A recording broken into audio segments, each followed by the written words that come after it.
Baik, selamat malam. Nah, kali ini kita akan melanjutkan pembahasan soal pertama di bab 5, ya, materi dari manajemen keuangan 1. Soal pertama di bab 5 mengenai analisis investasi piutang. Kita masuk ke contoh soal. PT Perum 1 Pontianak selama ini menjual barang dagangannya secara tunai.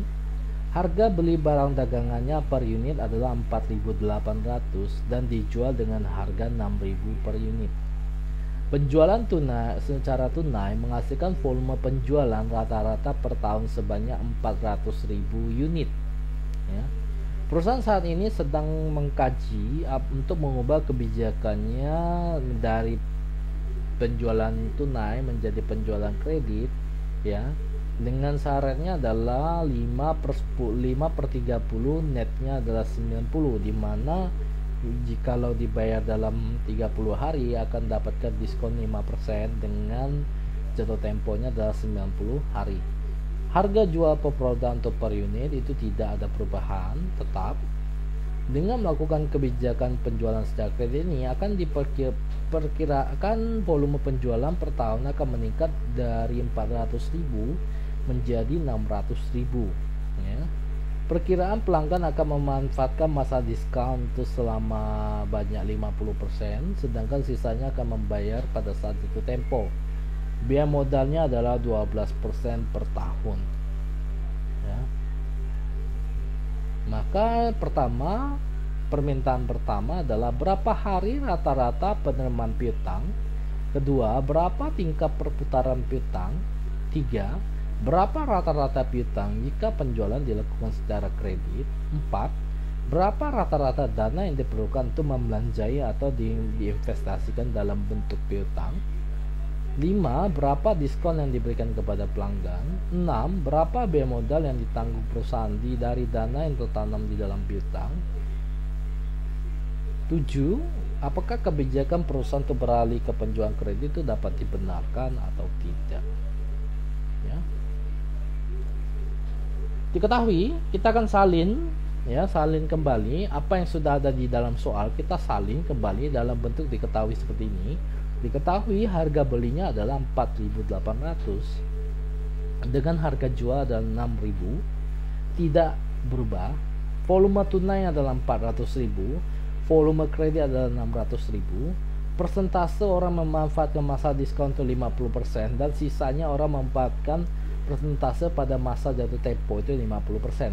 Biaya modal per tahunnya adalah 12%, syaratnya adalah 5/30, net per 90, ya. Maka rata-rata penerimaan piutang sama dengan adalah persentase masa diskon dikali dengan periode diskon ditambah dengan persentase masa jatuh tempo dikali dengan periode jatuh tempo, ya. 50% dikali 30 ditambah 50% dikali dengan 90, maka rata-rata penerimaan piutang akan jatuh di 60 hari, ya.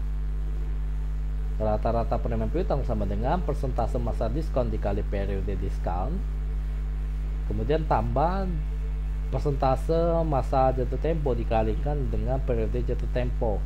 Periode diskonnya 30 hari, periode jatuh tempo 90 hari. Persentase masa diskon dan ini kita bisa lihat di sini 50, 50, 30 dan 90. Bisa lihat di bagian diketahui, maka sudah tahu jawabannya adalah 60 hari rata-rata penerimaan piutang, ya. Kemudian tingkat perputaran piutang yang pertama adalah periodic debt dibagi dengan rata-rata penerimaan piutang. Periodic debt itu selalu tetap, tidak pernah berubah, yaitu adalah 360 hari. Sedangkan rata-rata penerimaan piutang itu diambil dari jawaban pertama, 60 hari. Jadi 360 dibagi 60 hasilnya adalah 6 kali. Jadi tingkat perputaran piutangnya adalah 6 kali. Ingat, bagian periodic debt itu tidak pernah berubah, selalu 360, ya. 360 ini bukan actual debt, ini adalah periodic debt. Kalau actual debt itu adalah 365 hari. Kalau periodic debt itu adalah 360 hari. Dalam perhitungan bunga bank yang sering biasa dimasukkan dalam perhitungan untuk tabungan, giro dan lain-lain, itu mereka menggunakan yang namanya actual debt 365. Tapi kalau dalam bunga kredit mereka biasa menggunakan periodic debt, yaitu ada 360. Nanti selebihnya itu nanti akan dipelajari di semester lebih lanjut di akuntansi perbankan di semester 4. Ya, saya hanya jelasin begitu aja. Kenapa saya tahu? Karena saya dulunya memang pernah kerja di bank, jadi saya juga tahu. Oke.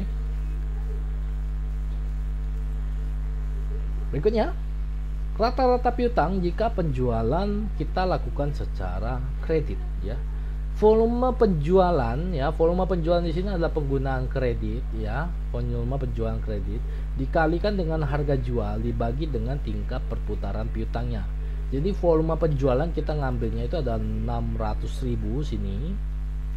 600.000 dikali dengan harga jualnya yang tidak berubah 6.000. 600.000 dikali 6.000 dikali dulu, baru dibagi dengan 6. Tingkat perputaran piutang ini dapat dari jawaban kedua ini, ya. Jadi hasilnya adalah 3 miliar 600 juta dibagi 6 sama dengan 600 juta. Ya, jadi rata-rata piutang itu jika penjualannya dilakukan secara kredit maka rata-ratanya adalah 600 juta. Ya, 600 juta. Kemudian lanjut. Dana yang diperlukan untuk membelanjai atau diinvestasikan dalam bentuk piutang, maka rata-rata piutang dibagi dengan harga jual dikali dengan harga beli, ya. 600 juta dibagi dengan harga jualnya 6.000 dikali dengan harga belinya 4.800, maka dana yang diperlukan itu adalah 480 juta.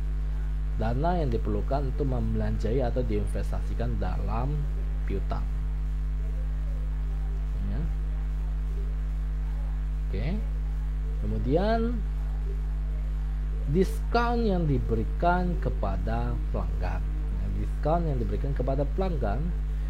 Volume kredit adalah 600.000 dikali dengan harga jual, kemudian dikali dengan persentase masa diskon dikali dengan persentase diskon, ya. 600.000 volume kredit dikalikan dengan harga jualnya 6.000 dikalikan dengan masa diskonnya itu adalah 50% orang yang memanfaatkannya dikali dengan persentasenya itu 5%, ya. Jadi diskon yang diberikan kepada pelanggan itu adalah sebanyak 90 juta. Jadi ini dikali dulu dalam kurung, baru dikali 50%, baru kali 5% lagi, dapatlah 90 juta. Oke. Lanjut. Biaya modal yang ditanggung perusahaan dari dana yang tertanam dalam piutang, ya. Itu kita ketahui bahwa dana yang diinvestasikan dikali dengan persentase biaya modal. Dana yang diinvestasikan itu kita ngambil dari jawaban yang ini 480 juta dikalikan dengan biaya modalnya ada 12%. Maka biaya modal yang ditanggung perusahaan dari dana yang tertanam dalam piutang adalah 57.600.000.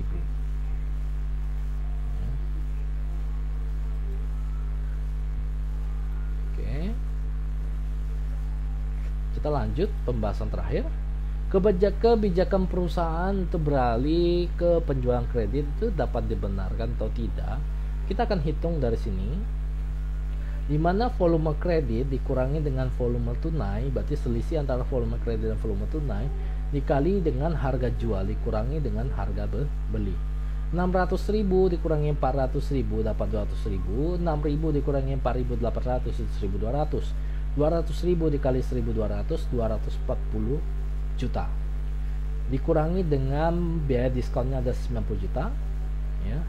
Dikurangi dengan biaya modalnya adalah 57.600.000. Jadi 240 dikurangi 90 juta dikurangi 57.600.000 maka keuntungan yang diperoleh adalah tambahan keuntungan bersih itu adalah 92.400.000. Jadi kebijakan perusahaan untuk beralih ke penjualan kredit itu dapat dibenarkan karena mendapatkan tambahan keuntungan bersih sebesar 92.400.000. Baik, untuk pembahasan soal 1 sudah kelar ya. Sudah kelar. Jikalau ada yang kurang jelas nanti bisa didiskusikan di forum Google Classroom seperti biasa ya. Baik, terima kasih. Selamat malam.